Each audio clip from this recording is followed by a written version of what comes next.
Boss, bigay mo ang lisensya mo, titikitan para hindi mato. Pero pag ayaw mo, lumagpas ng 5 minuto, tow na yan ha. Nasa yan, sinabihan na kita. Ito, sinabi. So pwede dito? Nasaan yung guard? Hindi, sagot niya, siya magbayad. Siya na magbayad. Ito lisensya mo? Expired ng lisensya mo, 2023 pa. Nagmamanayo ka ng expired lisensya mo. Ang dami mong pasahero. Tabi mo.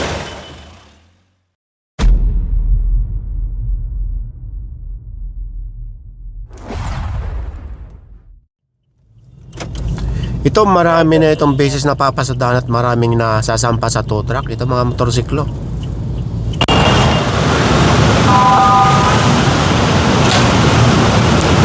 Kuya, alis ka na bago ka matikitan.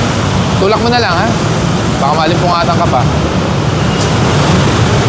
Yung nasa loob, Bermug nasa loob. Isang flatbed lang, isang flatbed. Dalawa lang ata ito eh.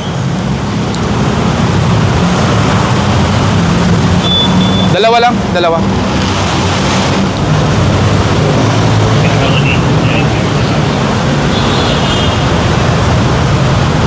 Ikaw na ba, Jing? Bermug, ikaw na. Para mabilis.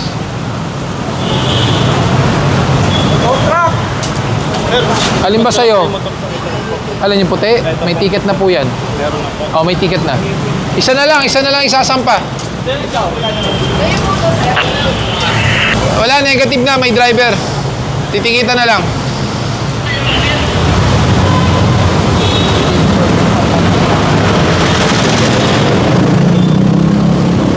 Nandito tayo sa may Edsa Munoz.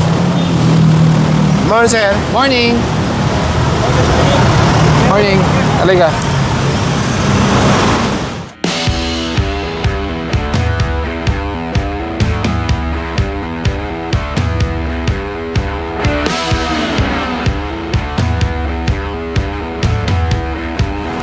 Tow truck, pakipwestuhan niya ito.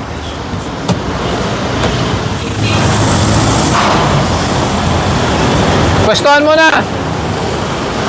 Kunin mo yung ticket, kunin mo yung lisensya, tikita mo.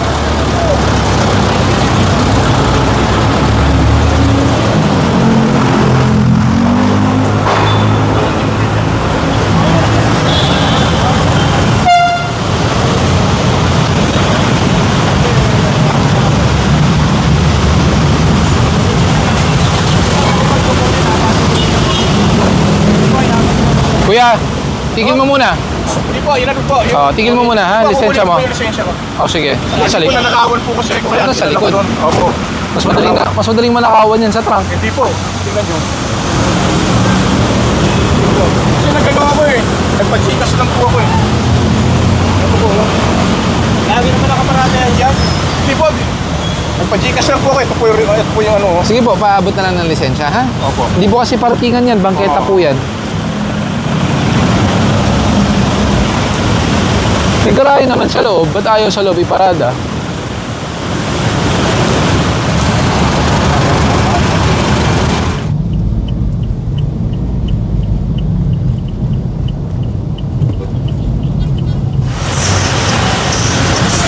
Gumagana pa ba yung mga yan?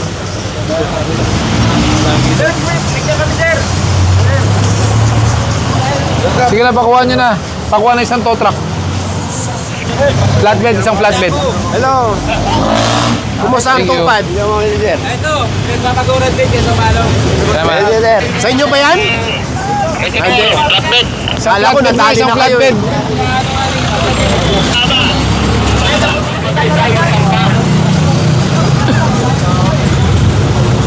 Halika dito, flatbed. Ubusin mo na to.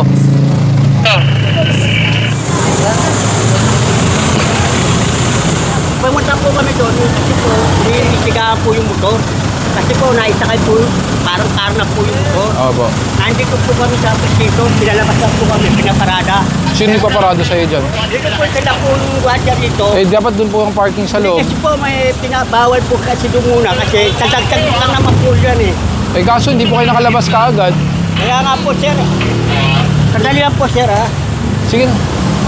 Ilang minuto na ba yan? Ilang minuto na yan? Ba't wala ba siyang lisensya? Hindi po, yung pamangkin ko nandun sa loob. So wala kang lisensya? Meron po ako lisensya. Ayun, Eh, ba't di ka na nagpatiket? Dali lang po. Eh, ayaw mo. Sige. Dali lang po, sir. Thank you, thank you.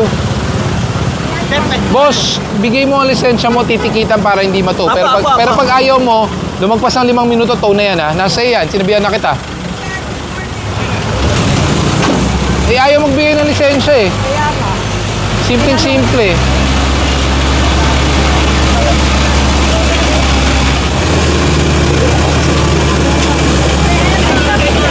Bike lane po ito, mabuhay lane po ito. Ang laki-laki nakalagay, tow away zone po tayo. Sinabihan kita kanina, sabi ko, ibigay ka ng lisensya, ayaw mo. Kasi may lisensya may dala. Kahit na siya may dala, ikaw may lisensya, sana may konting, alam mo yun, malasakit ka sa kanya, nagpatiket ka na lang para hindi matow. Eh ayaw mo. Kasi hindi naman sinabi, sabi ko yung driver po ang kailangan. Meron naman po ko lisensya. Recorded ka ha, may video, sinabi ko sa'yo, lisensya mo, patikitan mo, ayaw mo. Sa Tumana Marikina po dadalhin yan. Hindi ko pwede ibabayan. Pag binaba ko yan, kami magkakaproblema dito. Pero bakit dito nyo pinarada? Yun ang hindi ko maintindihan. Sino nagsabing pwede? Tawagin mo yung sabing pwede pumarada dito. O, sagot niya, di siya pabayarin nyo. Dali lang, sir. Kasi, sir, may tumada ng mga truck, nagpupunin ka ng gamit, kaya hindi pwede rin pagpasok sa sakit ito. So, pwede dito, sinabi. So, pwede dito? Nasaan yung guard? Hindi, sagot niya, siya magbayad. Siya na magbayad. Ingat, ingat. Thank you. Thank you. Ito, Sino yung guard na nagsabing sagot niya? pinahanap ko na po. O ganito, sinabi niya, sagot niya, di ba? Siya ang pumayag na pumarada dyan kahit nakalagay, tow away zone. Tapos naka-counterflow, tapos nasa bike lane. Kung sino man yung nagsabing sagot niya, ngayon, sabihin nyo, siya sumagot niya ngayon. Nakaabala na po kami lalo, ha? Alisin na namin dyan. Ano po na investigahan. Kaya nga, kung sino nagsabing sagot niya, pasagot niyo. Anong hindi pwedeng ganun? Bakit hindi pwedeng ganun? Ano naman pwede, ano po, kapag kami ng mga kapag. Kanina pa kita sinabihan, lisensya mo, ayaw mo. Kasi hindi naman po siya dahil pamangkin ko po. Kahit na pamangkin mo, sana may malasakit ka sa kanya. Sana binigay mo lisensya mo tapos usapan. Siya babayarin mo, di ba? Ayaw mo. Kalsada. Nakaharang kayo eh. May lisensya ka? Pa-verify po muna. Pagkabi lang. Ano to?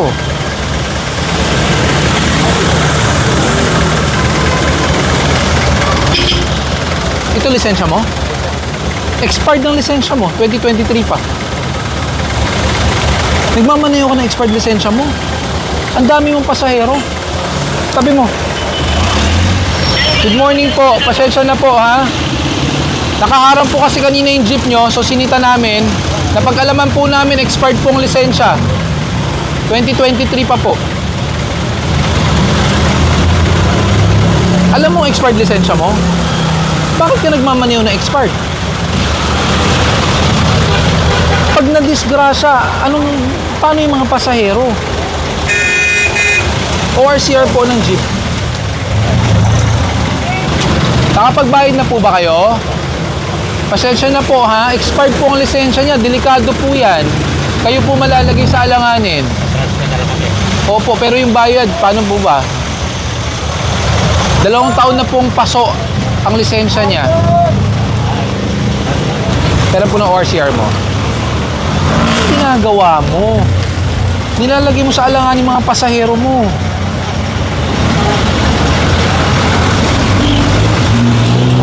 Ito lang ang papel mo. Ito lang ha. Expired din ang registration ng jeep mo. Kung dito po ako magbabase. Ayan ha. OR mo. Ito ang plaka mo, di ba? Valid until August 2024. Expired na rin ng 1 taon ang jeep mo. Alam mo to? Ha? Alam mo naman. Eh bakit mo ginagawa? Ha? Nangangailangan. Ilang taong ka na nagmamaneho na expired ang lisensya? 5 ano na? 2023. 2026 na po ngayon. Jing, Initial violation, obstruction. Upon verification, expired ang lisensya since 2023. ORCR, expired din since 2024.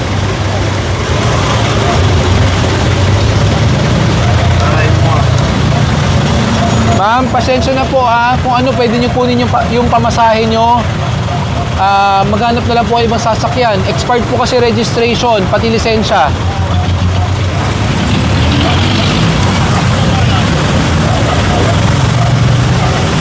Yan. Haharang-harang ka sa kalsada, makikipagkwentuhan ka. O, tas nalaman pa tuloy, wala kang lisensya technically dahil expired. 3 taon na. Pasurin ng registration mo. Hindi ka rin naka-proper uniform bilang driver. Hindi ko na nga makita pangalan eh. May iba ka bang ID? Ha? Wala ka rin ibang ID? SSS? National ID? Wala ka bang picture? Sa cellphone mo?